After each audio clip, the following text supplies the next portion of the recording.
Right here, we do these once a week.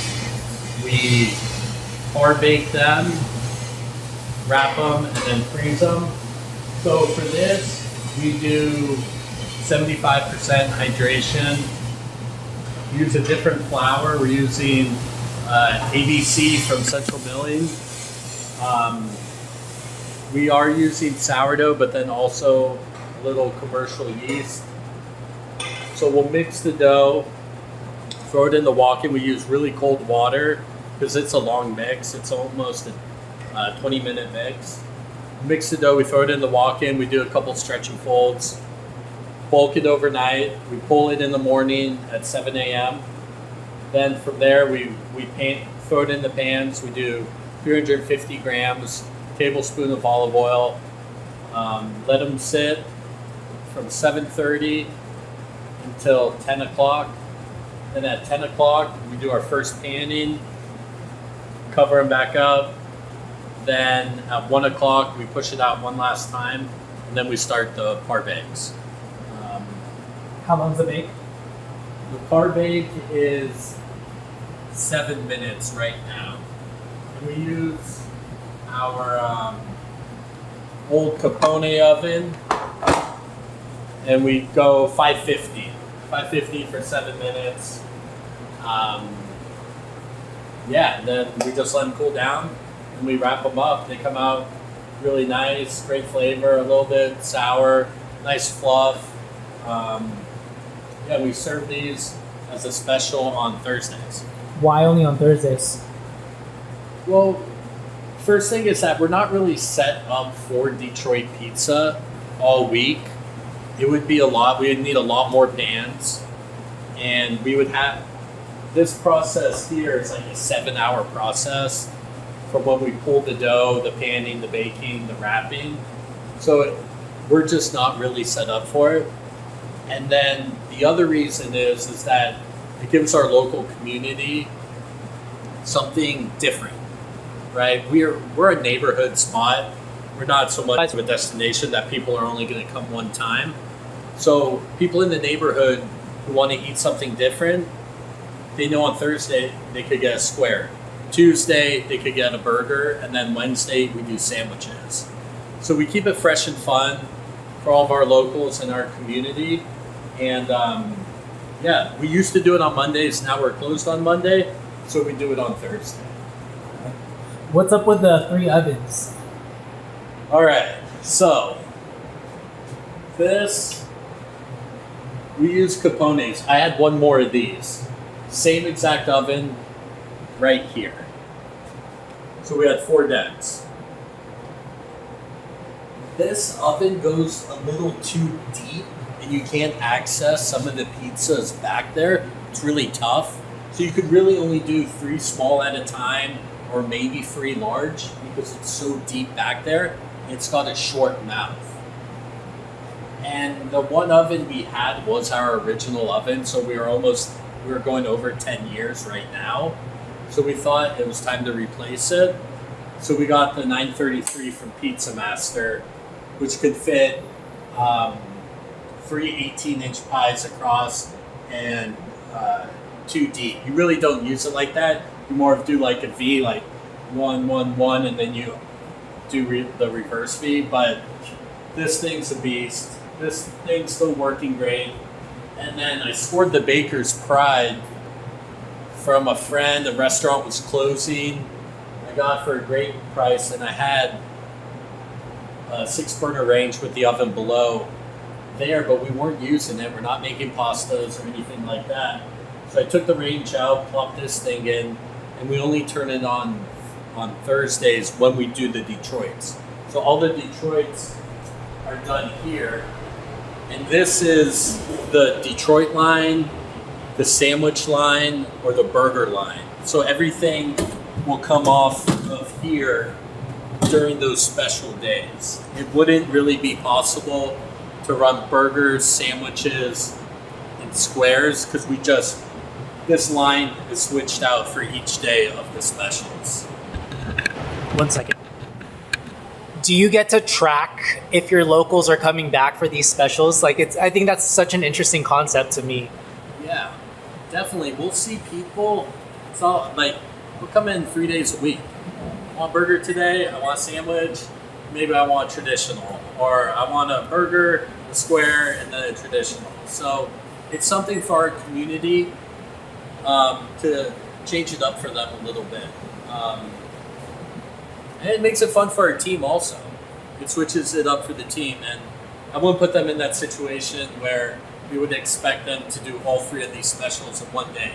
And I think it waters it down a little bit. It makes it a little more special.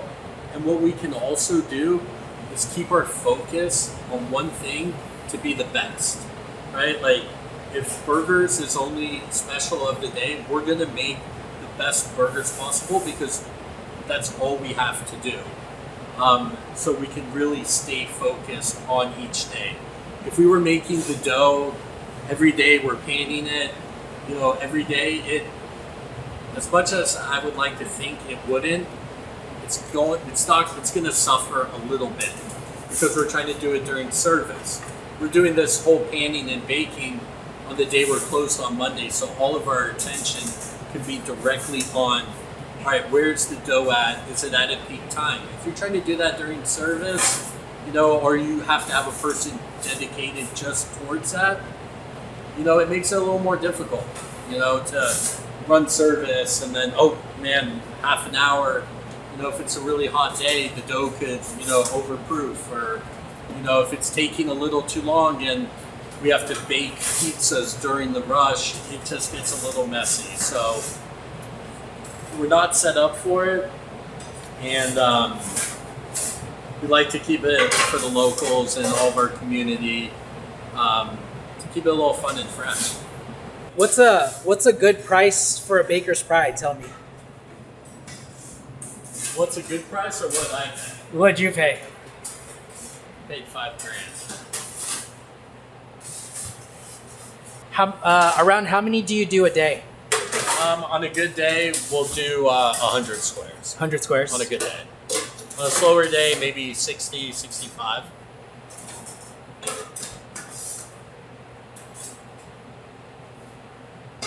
Okay.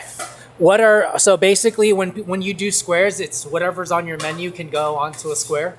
No. So we've built our own square menu, which is not the whole menu. Why I did that is because before we didn't have this dedicated line, we were going off of that line, and it was just going to be too much with trying to do the whole menu on both the rounds and the squares. So we only had 5 pizzas recently. We just added another 3, so we filled it out a little bit. We were getting a lot of requests from guests. Hey, we want the hot nutty, we want the loading dog. All right, so we gave, the most requested pizzas from the guests. We put those on the menu, and then we created a few other ones to be squares also. So now it's a nice variety now. Can I see these getting loaded in real quick? Yeah. Make sure I'm not So even inside. it uses that pan, so it's hitting the same spot every time. So it doesn't get overbaked. If you push it too far back, maybe it's only cooking half of the pizza at the new temperature, and it might burn. Wait, explain that to me again? So we do that so it's 8 inches in every time. Because if you have someone just eyeing it, they might put like a 10-inch gap. So then the back half of the pizza will be baking at a hotter temperature. Because it's hotter in the back? Yeah. And it just hasn't been cooked on yet. Do you rotate them once they're in, or you just pull them straight out? We just pull them straight out. Yeah. There's no need to flip. So, if you want to shoot Louise taking some out? Yeah, deep pounding, that'd be great. Yeah.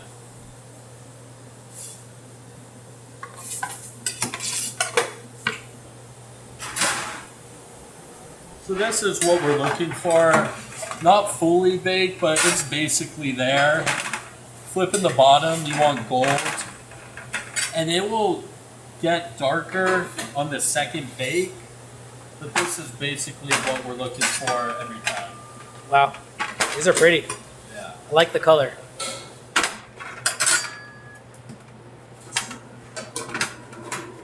Central Milling, you said? Yeah, the Artisan Baker's Craft malted organic.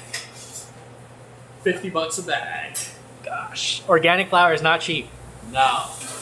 But something we believe in, and we think it's worth it. So we use that for the squares and use the 00 For your rounds? for the rounds. Do you, what's the hydration on these? These are 75, Oh. and our rounds are 65. And then any oil inside? Yeah, these are 6%. 6% oil Yeah, and 75% water. yeah. Wow. Do you use Corto in your... Yeah, we use Porto. Yeah, high quality. Really, I would never do anything else. That's my jam. That's an expensive pizza, man. Yeah. No, dude, these are solid. 60 to 100 a day. And then how much are they? On average? 30. $30? 30 Sorry, after everything. Tax. $30. Rest of $30. I think a margarita is menu price 22, maybe 24. What's your most popular? Loading dock. What's in that? That's gonna be tomato sauce, raw garlic, thyme, then mozzarella, mushrooms, sausage, sopressata. It's our number one selling round and our number one selling square. Why do you think that is? We're in America. We like meat. It's like the combo. It's like your classic combo. We do have a supreme pizza with the green bell peppers, the olives, and red onion, but it just really works. And the meat and the mushroom and the thyme and the garlic, it's just an amazing combination. Is it more popular than pepperoni? Yes. Wow. It goes loading dock, and then it goes our hot and honey pizza. Oh, wow. Which is like our take on a margarita with copa, and then we finish with honey and Calabrian chili paste.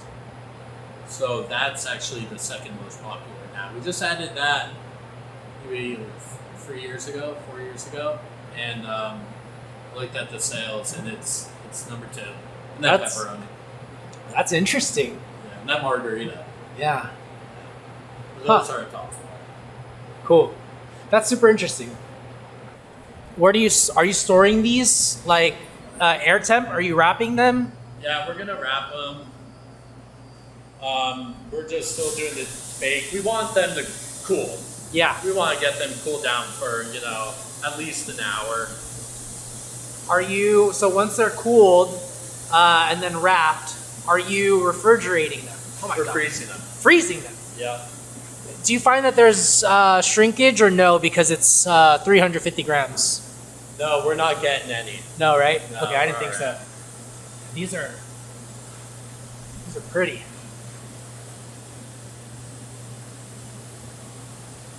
Cool. These are your pans. What are your best tips for pan maintenance? Funny you should ask. We weren't doing it correctly for some time. Uh-huh. We were sitting there like chiseling out pizzas, and Yeah. we're like, what the hell?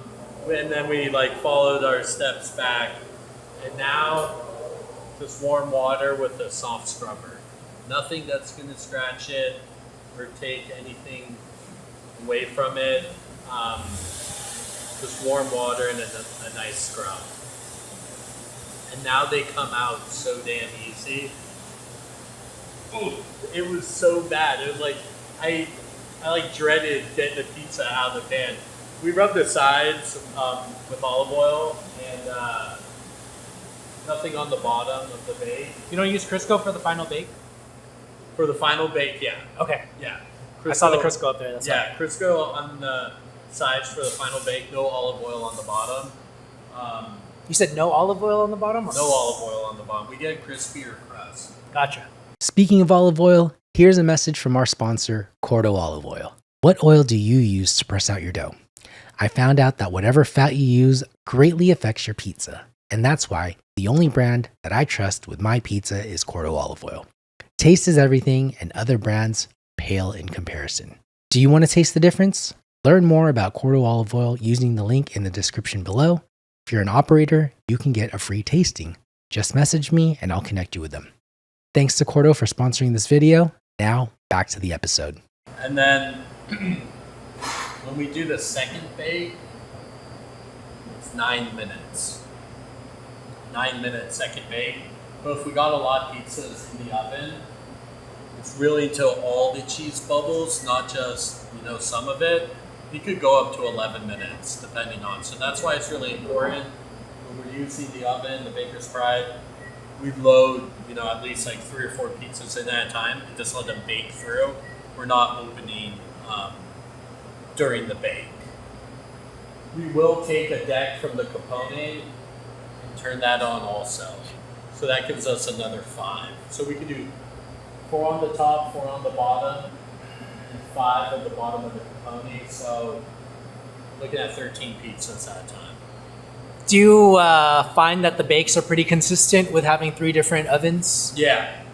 So the bottom of the Baker's Pride, you have to set 25 degrees warmer than the one on the top, which makes sense because heat rises, right? So we have a gun too. So I always tell the team, shoot the floor, see where it's at. I always tell them, all right, if we're cooking in the back, cook in the back. Cook 4 back there, you cook 4 in the front. Let the back stone heat up, and we just go back and forth with each one. You could technically cook 8 pies per deck, but you would need to let it, maybe get like 4 minutes to reheat up. And then the ones in the back are going to cook a little faster, so then you're pulling the front to access the back. So what I tell them, just go 4 in the back, and then the next load, go in the front. That's what you meant earlier by the alternating V, right? You'll go 1 in the front, 1 in the back, 1 in the front, and then you'll switch it around, 1 in the back, 1 in the front, 1 in the back. Exactly. That's smart. Tight. Cool. Yeah. Can we make one? Yeah. Let's do it. Can you make a square for me? Alright. See all the ingredients.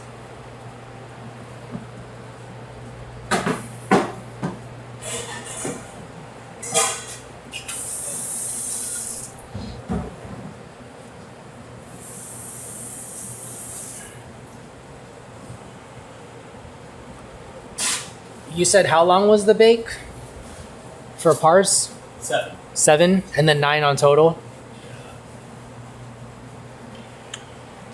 Why sourdough? Flavor. It's what I grew up on, being from the Bay Area. Always eating like sourdough loaves. Go out to an Italian restaurant, they got some Bodine loaf or Raymond's loaf, and I just remember growing up eating sourdough bread, so it's just like so vivid in my mind, just crusty, just munching on like the end of it, picking up a sourdough loaf and like begging my parents just to rip me off, like at the end, like I can't wait till I get home. So it has like a nostalgia thing for me. It's like what I grew up eating, and it's a flavor thing for me. Is that it's not for everyone, and I don't believe in like some super acidic stuff, but it's just like it's like childhood for me. And I think it adds a lot of flavor, with the whole grains too. It's like an extra depth. So that's why we do it. I definitely agree about the flavor part for sure. Yeah. It's so flavorful. And having grown up in California, we're so used to it. It was around everywhere. So I totally get that. It's just harder to, it's like one extra step, harder to manage. Yeah, it is, but once you build the system, it's forgiving. You just got to build your system and your timing and your feeding schedule, your baking schedule. I wouldn't even say it's much different than using, it's a pre-ferment, right?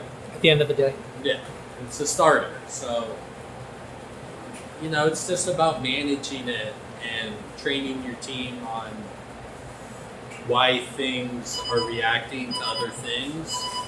But once you get that down, man, it can be intimidating, but once you learn it, it's not too bad.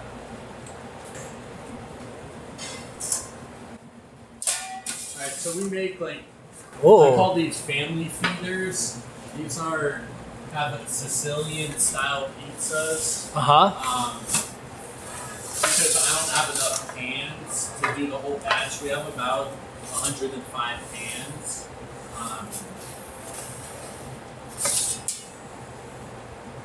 Those are 12 by 12s? 14 by 14. 14 by 14. Yeah, so Gosh. that's why we call them the family feeders. We usually just keep them for like our team. Yeah. If I know a regular or someone who wants to try something different, I've thought about selling them. I just, it would be a $50 pizza. Yeah, it's And expensive. I don't know.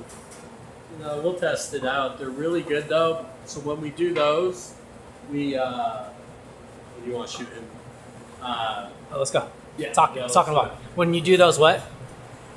We do the mozzarella slice. Oh, yeah. Slice Traditional. buns. Yeah. Upside down. I saw him cutting the middle. What is that? So we pre-cut the pizza Oh. before. So when we just pop it out of the oven, it's good to go.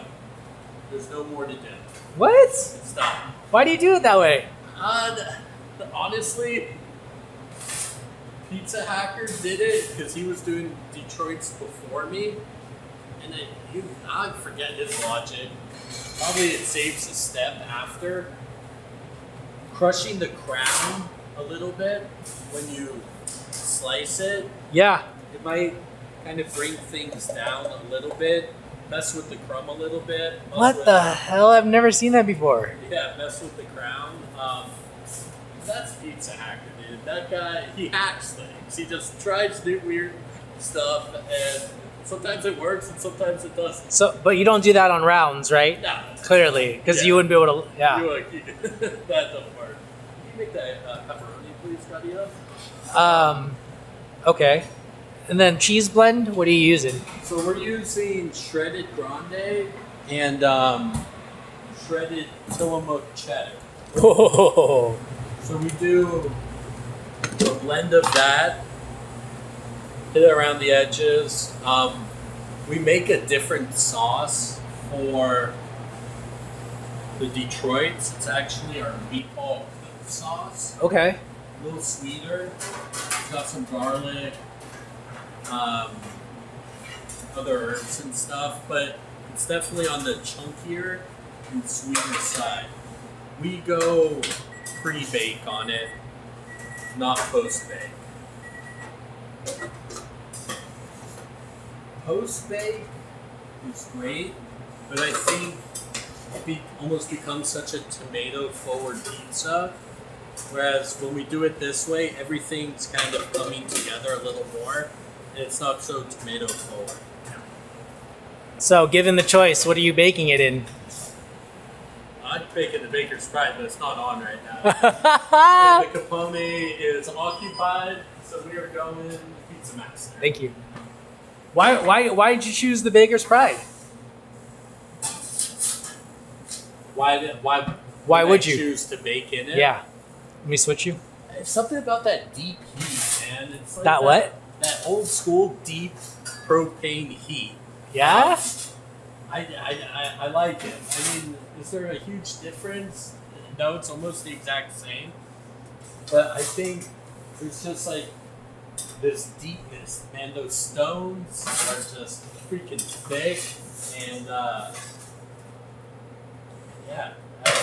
you can't go wrong with the old school Baker's Pride oven. That's super interesting. Yeah. That's so funny. The problem is that our traditional pizza is cooked at like 675. Can't do it on Baker's You Pride. just can't do it, and it doesn't have the recovery time. Right. And you also couldn't par bake those in the Baker's Pride because you wouldn't get that same color. Not really. No, right? That's No. there's no top heat element on that. No, it wouldn't. It doesn't get exactly what we want. But Oh, could you? Am I wrong? Like, you could in the beginning. It just doesn't pre-bake them when we've tried Mm-hmm. the same way. I see. We get the oven spring, and we could just cook a lot more in here because we just have more decks. You know, if that was to its right temp, that would be fine, but we'd have to wait longer. We can't fit as many across. It's just way more efficient to use all these other decks that we have.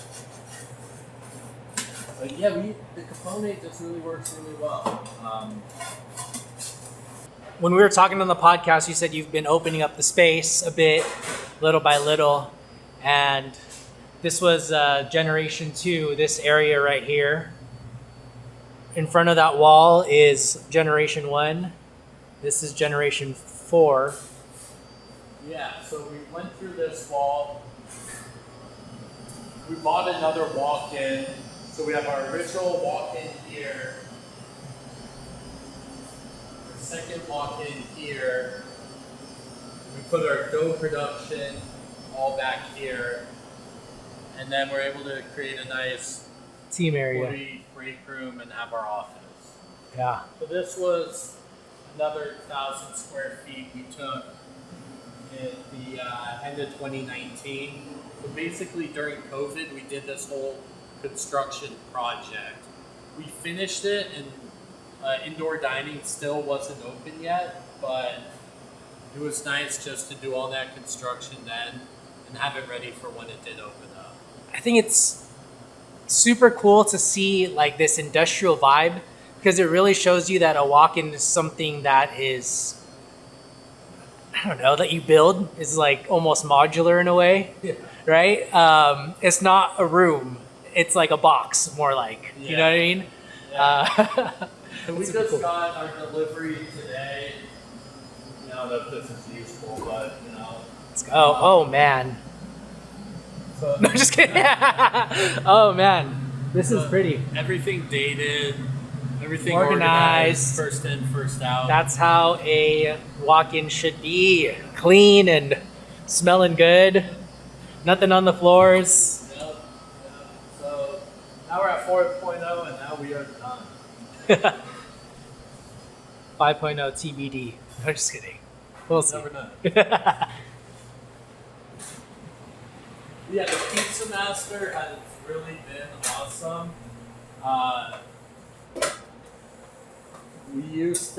We could basically do on these 3 decks what we used to do on the 4 Capone decks. The only problem is the height is what it is, but we use the 3rd deck one, unless we absolutely have to. It's hard to bend down there, huh? Uh, It's hard to bend down there. Yeah.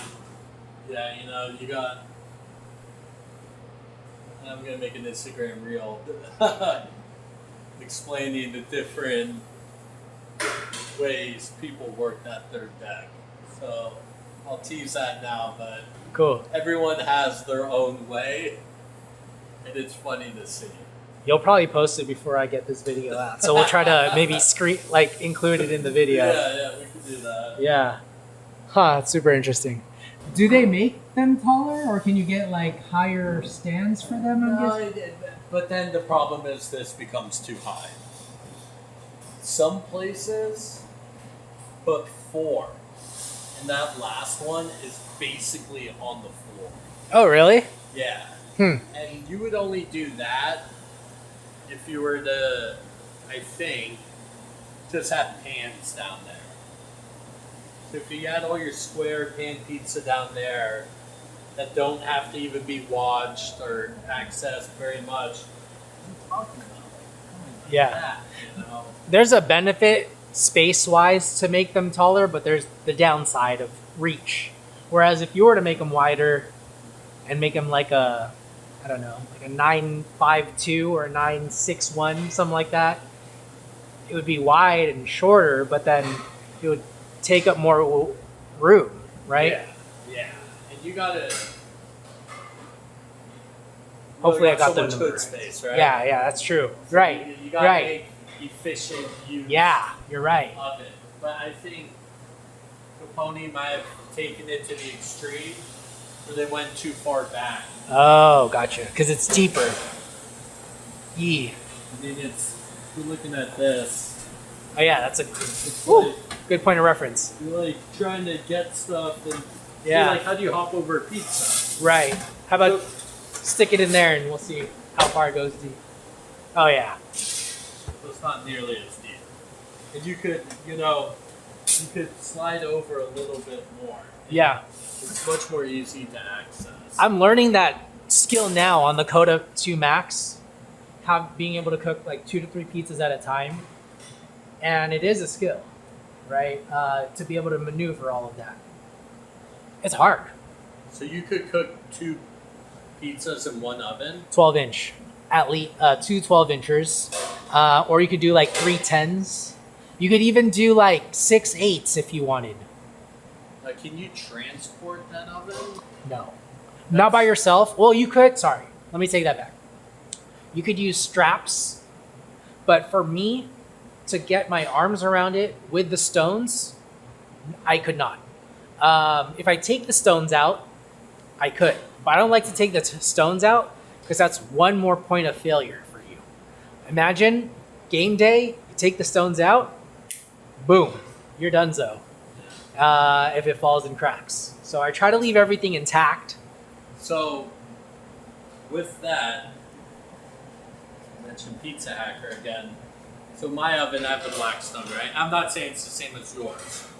But he said you got to take the stones out because if you hit the wrong bump on the road, Sure. it might crack your stone. Interesting. I don't know how those are built, but kind of for the Blackstone, that kind of bounces around a lot. He's like, dude, you got to take the stones out, man. You hit the wrong bump, it's going to crack your stone. So I don't know if that would apply to yours. I don't know how it's built. No, you know what? There's validity to that, I would say. Yeah, I think there is. Because I did hit a bump one time and I heard my oven jump and I was like, I hope I didn't crack my stone. So I think you're right. If you wrap, if you had a bin and you wrap it with like a moving blanket and you had your 2 stones or however many stones there are, that is, I'd rather have that than in my oven. But do you trust yourself or your team to not drop the stone when they're taking it out? Yeah. Right? Is that kind of the... Yeah. I'm wondering if it makes more sense to put a towel underneath the stone and just... You know how you could easily lift the stone up and slide some padding there? I think that might be better. Because at the end of the day, you need a place for the stone. Okay, so I was talking... The middle cheese isn't done enough yet. So this pie isn't done yet. While that pie is baking, here's a message from one of our sponsors, Baccio Cheese. Do you need some amazing cheese for your pizza business? Well, Baccio's got you. With Baccio, not only will you get quality cheese, but you also get cash back through their Gold Rewards Club program. For every pound of Baccio cheese that you purchase, you'll earn cash back rewards. That sounds amazing because I'm all about quality. I'm all about a great deal. Use the link in the show notes to learn more and sign up for a demo today. Thank you to Baccio Cheese for sponsoring this episode. Now, back to the podcast. That was one of the hard things about pizza that I had to learn. Is that it's not always going to be the same. And like 9 minutes today is not 9 minutes tomorrow. Yeah, exactly. I mean, so what I do, and you can see here, this is something we have for our team. It's like there's ranges and scales, right? And this is what we're looking for. If someone wants it well done, burnt, don't send it. That side is okay, but that's not, a regular light bake. So there's always like a range of like what's acceptable. This is what we're shooting for every day. But, when you're using sourdough and you're using other things, it's not just, it's not going to be the same. Yeah. So, you have I like to have that. an acceptable range, but there has to be someone who's in the kitchen and everyone knows what is not acceptable. And it's like, no, this has to be refired. And our range might be like, if 5 is what we're shooting for, we only accept 5.5 and 4.5. Like, it's super tight. Too much sauce. When I move a pizza, I shake it when it comes out. Nothing should be jiggling around. I should be able to have a pizza come out, a cheese pizza at least, and it can do it with other ones. Cheese pizza comes out, I lift it up, nothing falls. It just stays. That's a test. Another test we have is I cut a pizza here, and then I separate the slices. Nothing should be falling into the cracks between the slices. That means we topped it too heavy. Nothing should slide. I should be able to break all the slices away from each other, and no cheese, no sauce, no ingredients bleed onto the tray. What? That means we topped it correctly. All right, moment of truth when we pull this out. I'm going to make you do it. You know that, right? That's for the round traditional. Oh, okay. That's for the traditional. Square. Those are heavy like pizzas. Heavily topped. Yeah. You kind of want some heavy topping. And you were sort of talking about it earlier on the podcast, which everyone should go check out. It's going to be available on YouTube, Spotify. But when the people who are checking, that's your expo people or your SUs, and those are more of a leadership position, would you say? Yeah. So our kitchen lead, our SUs, work expo, they're the last line. They know how it's supposed to be. I mean, we all know how it's supposed to be, but they're the ones responsible for sending pizzas out and refiring pizzas. They're in charge. They're the boss. So when Expo tells you to refire, you refire. That's what it is. Alright, that's nice.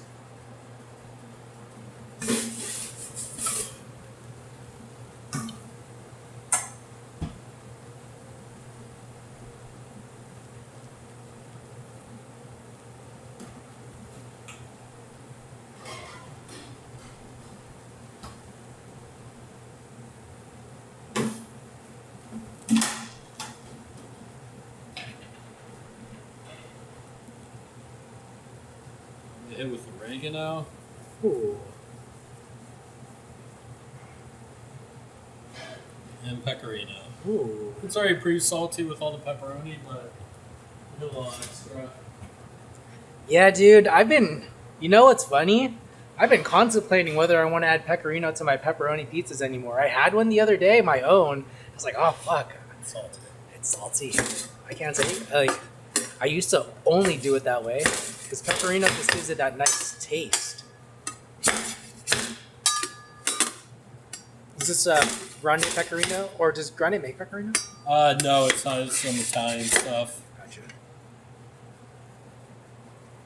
Wow. So, it's holding right now. Should I spin it? Yeah. Turn it around, yeah, that'd be great. Beautiful. All right, show me the money. Does it pull out? Oh yeah, man, it's already sliced. Doesn't even have to slice it. Let me see. You want like a crumb shot or something? Actually, let me get the booty first. Can you spin it one more time for me? Yep. Thanks. Oh wow, that is even. Yeah, show me what you're gonna show me. Bottom. Bottom, yeah. So this would be a little lighter than what we're if it one more was time? during service, because we've been cooking all the shells on it. Because I just baked on a stone that just went through, cooking 50. So Yeah. it would be a little darker during service. My goodness, that was interesting, dude. You pulled it up and it was already cut. I've never seen that. So you want me to pull them apart? Yeah. All right. Look at that. No knife work. I have not cut this video. Wow. So how do you cut it then? Because Well, you just cut the dough, but then the cheese kind of brings it all together then, right? Yeah, yeah. And some people will be like, "Oh, my pizza isn't cut." And it's like, yeah, it is. It just, you can't really see it. But ingredients falling on for a square is like, hell yeah, man. This, no problem with that. This is beautiful. And then yeah, it should be pretty crunchy, huge flavor, pretty light still. That's our Detroit. Pretty, man. No real crumb action going on right now because cheese is over it, but it's nice. I like the bottoms. You Yeah, said you bottom like that is kind of what we're looking for. Yeah. Show me the other one that you didn't like. That one looked alright. So I'd say that's more what we're looking for compared to that. Something a little more golden. That's a little, just not Blonde? quite where we want. Yeah. And same here. Yeah. So it seems to be a little more towards the middle. We're kind of going more for that. But, like I said, we had just cooked all of our pre-baked. So Cool. I waited a little longer when it came out. So more of that golden. Awesome.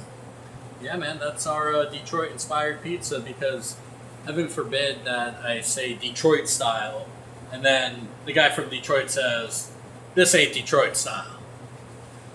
So, hell no, I would never say New York style because our pizza isn't New York style. But I wouldn't even imagine what would happen if I said our pizza was New York style. Detroit inspired. Detroit inspired, then our rounds are just Long Bridge. Beautiful. Yeah, man. Final words. Final words, man. I'm really happy to have you in here, man. We should probably do this again. I'm working on some tavern style. We've done them here before. We did them years ago, like 5 years ago, at some pop-ups. Now we're thinking about bringing it in a weekly special. It would most likely be on Saturday. So on football weekend, this season coming up, hopefully Saturday you could get taverns. And then Sunday we're bringing back wings and maybe a spaghetti dinner. Don't hold me to any of that stuff. That's what we're thinking about. But that's the way you do community right there. And like really building something for the neighborhood. That's right, man. We gotta keep it fun, keep it fresh, keep up the vibes. Well, there you have it, my conversation with Neal from Longbridge Pizza. Neal, thank you so much for inviting us into your kitchen and showing us the ropes when it comes to Detroit style pizza. I'm a fan of what you're doing. I love what you're doing for the community. Keep on rocking, brother. And thank you so much for always giving me some love. And thank you so much for always being there for me. I truly appreciate everything you do. To you, the listener, please do me this one quick favor and let Neal know what's good dough. His information will be in the show notes at Longbridge Pizza. Let him know what's good dough. Please, please, please. I know you love this episode. While you're on Instagram, message me at What's Good Dough and let me know your thoughts. You can also email me, idrift@whatsgooddough.com, or leave a comment if you're watching on YouTube or Spotify. Don't forget to subscribe to the show if you're not already doing so. And make sure to send this to a friend. I love you. Till next time. Peace. Do you want to get started in your pizza business? Well, the way I got started was by cooking pizza in my Uni oven and selling those pizzas. Now with the Uni Coda 2 Max, you have enough oven space to make one super big pizza, or you can make 2 at a time. I've even made 6 at a time so that you can truly crank out pizzas, especially when you are in production mode. So if you're looking to start your pizza business and want to buy an Uni oven, use the link in the show notes. It'll greatly appreciate the show. And send me your receipt. If you use my affiliate link, I'm going to enter you in a chance to win a $250 Uni gift card. That way you can stretch your dollar further and keep on building your business. You can email me your receipt, idrift@whatsgooddough.com, or DM me on Instagram @whatsgooddough. But make sure to use that affiliate link.